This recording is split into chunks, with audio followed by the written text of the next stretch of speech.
frères,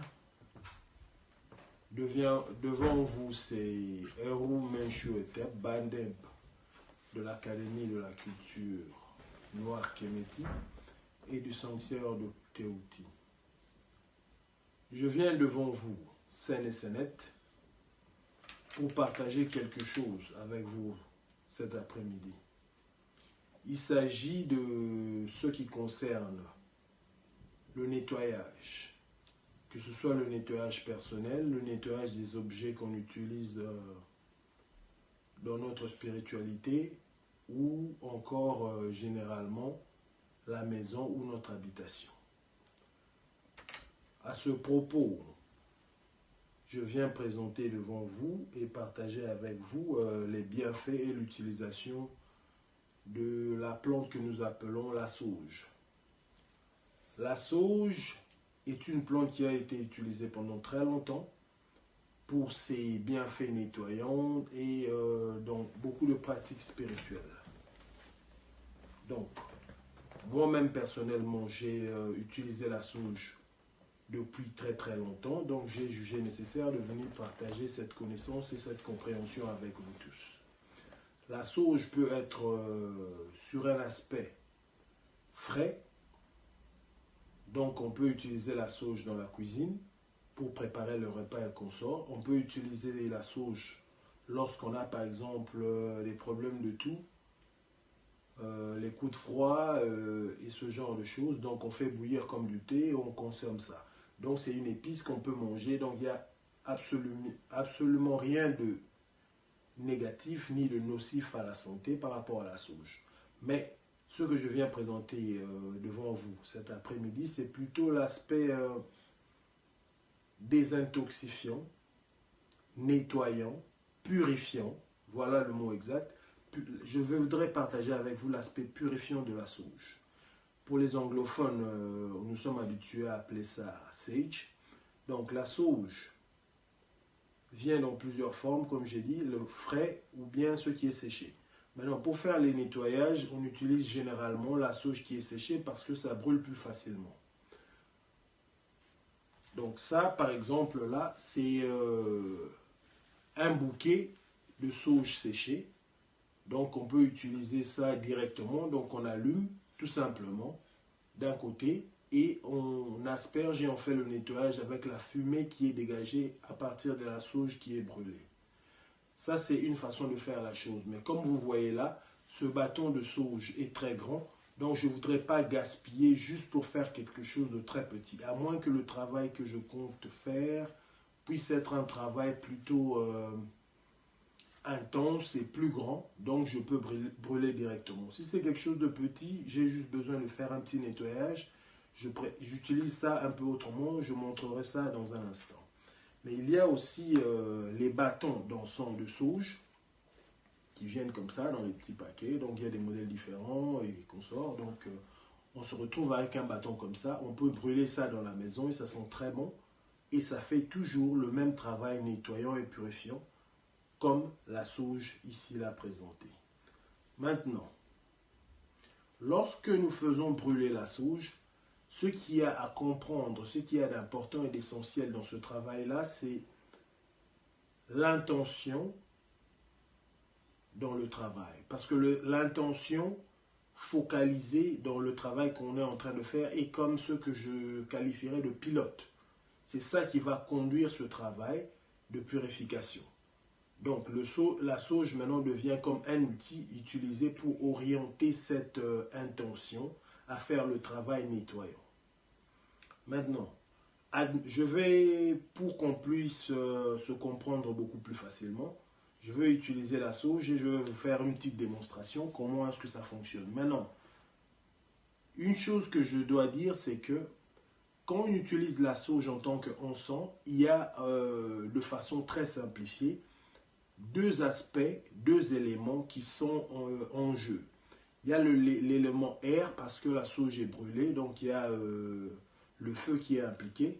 Et puis, il y a aussi l'air parce que la sauge va maintenant dégager beaucoup de fumée, qu'on va utiliser cette fumée maintenant pour faire ce travail de purification, de désintoxication et de nettoyage. Donc, je prends mon bâton de sauge, je prends ma sauge ici, j'ouvre un petit peu, comme vous voyez là, c'est sec, donc ça fait même des débris. Maintenant, si je veux brûler de la sauge, pas sous cette forme-ci, mais sous cette forme-là, mais en petite quantité, j'ai besoin d'un, comment on appelle ça? Un outil pour brûler qui est, celui-ci est fait en métal, donc je peux brûler dedans sans pour autant endommager ou abîmer quelque chose. Maintenant, pour brûler de cette façon-là, j'ai besoin d'un charbon adapté sur lequel je vais poser un peu de sauge pour que ça puisse créer la fumée et faire le travail de nettoyage que je veux faire. Maintenant, la raison pour laquelle je viens partager ceci, c'est que tous les jours, on a une vie très agitée, on est au travail, on rencontre un temps beaucoup de monde, intentionné d'une manière ou d'une autre, ou juste l'accumulation de certaines négativités qu'il y a autour de nous qu'il faut décharger à un moment donné. Même décharger dans la maison, parce que ce n'est pas une bonne chose d'accumuler trop d'énergie négative. Donc, cette forme de nettoyage aide plutôt dans ce sens-là, à faire un nettoyage énergétique. Il y a les bains qui est une forme de nettoyage énergétique, mais il y a aussi les encens qui peuvent faire ce travail-là avec les herbes bien adaptées. La sauge n'est pas la seule herbe qu'on peut brûler, il y en a plusieurs, mais aujourd'hui on est ici pour parler de la sauge. Donc, admettons que je veux nettoyer un objet par exemple.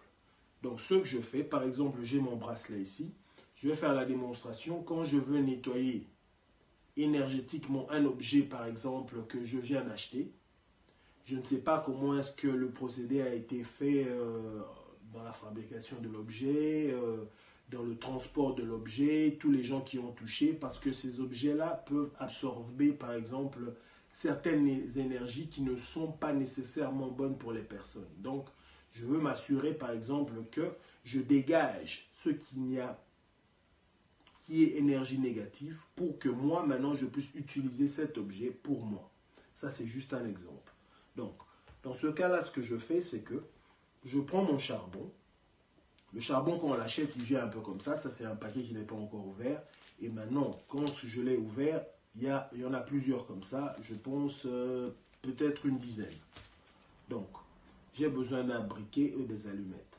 Maintenant, ce qu'il faut faire attention, c'est que il y a les mesures de sécurité. Quand on brûle, bien sûr, il faut ouvrir les fenêtres pour créer de l'aération parce qu'il va y avoir une certaine quantité de fumée qui pourrait causer, par exemple, les détecteurs de fumée à commencer à sonner et tout ça. Donc, on aère un peu l'espace avant de commencer à faire le travail. Donc, je prends mon charbon, je l'allume, j'allume le briquet et je fais comme ça. Et je vais voir les étincelles qui vont commencer à se produire. Ça veut dire que le charbon maintenant a commencé à prendre le feu. Et ce que je vais faire là, c'est que je le pose là comme ça. Et j'attends. J'attends que le feu puisse se calmer. Ça veut dire que là maintenant, le charbon brûle correctement. Et là, je pourrai déposer de la sauge dessus et créer la fumée avec laquelle je vais nettoyer mon objet. Donc là, on attend peut-être une minute. Voilà, c'est calme. On n'entend plus les petites étincelles. Donc là, je suis prêt à faire ce travail-là. Donc, je prends un peu de sauge comme ça. Je casse. Ce que je fais souvent, c'est que j'écrase un peu dans ma main. Et puis, je pose sur le charbon. Et vous allez, comme vous voyez, il y a la fumée qui commence. Lorsque la fumée commence, maintenant, je peux commencer à faire mon nettoyage. La première chose à nettoyer, c'est d'abord, avant de nettoyer mon objet, je me nettoie moi-même, avec mon intention focalisée sur le travail que je suis en train de faire. Donc, je vais utiliser mes mains. Donc, je suis focalisé dans mon travail, je nettoie mes mains. Et ce que je fais souvent, c'est que je pose cet objet-ci à terre pour que je puisse me nettoyer moi-même d'abord, pour que je puisse me laisser submerger par la fumée. Je me nettoie d'abord moi-même, du mieux que possible. Et après, maintenant, je peux commencer à nettoyer l'objet. Je prends mon objet et je suis juste censé prendre mon objet avec mon attention sur le travail que je suis en train de faire et je passe l'objet sous la fumée. Comme ça. Je passe l'objet.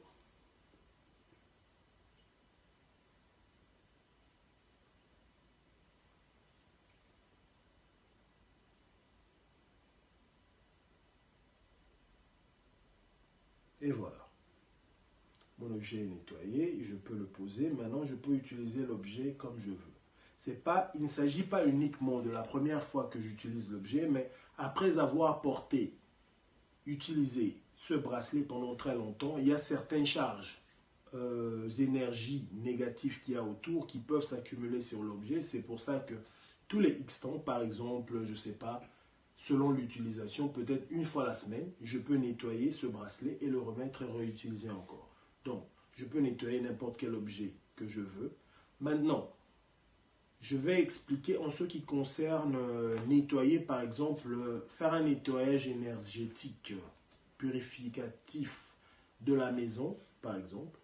Tout juste comment je viens d'allumer là-dessus, c'est que je peux prendre cet objet maintenant, comme vous voyez là, et je vais faire un tour dans la maison avec mon attention focalisée sur le travail, l'aspect nettoyant, l'aspect purificatif que je vais faire et je vais aller circuler dans toute la maison avec les fenêtres ouvertes, bien aérées bien sûr, et je vais circuler dans la maison avec cette fumée. Et à chaque fois que la fumée va se réduire, ce que je fais, c'est que je rajoute de la sauge, à moins que j'utilise le bâton directement allumé, mais dans ce cas-là, pour éviter les problèmes de causer par exemple un feu ou quoi que ce soit, c'est que je mets une assiette en dessous de la fumée. Comme ça, les cendres sont récupérées par l'assiette et je marche tout simplement dans toute la maison et je circule avec l'objet. Donc, c'était là ce que je voulais partager aujourd'hui. Maintenant, quand on veut utiliser les bâtons d'encens, tout ce qu'on a besoin de faire, c'est on allume l'encens et généralement, on a besoin d'un objet où on peut poser l'encens. Donc, il y a un trou, on allume l'encens et on pose l'encens et on laisse juste la fumée circuler, on aère un petit peu et généralement, l'odeur est très agréable. Donc, ce que je comptais partager avec vous aujourd'hui au sujet de la purification des objets, de notre propre corps, de la maison. Et voilà. C'est aussi simple que ça. C'est quelque chose de très simple. Tout le monde peut le faire. Et vous pourrez observer les bienfaits de cette technique, cette méthode de travail et de purification.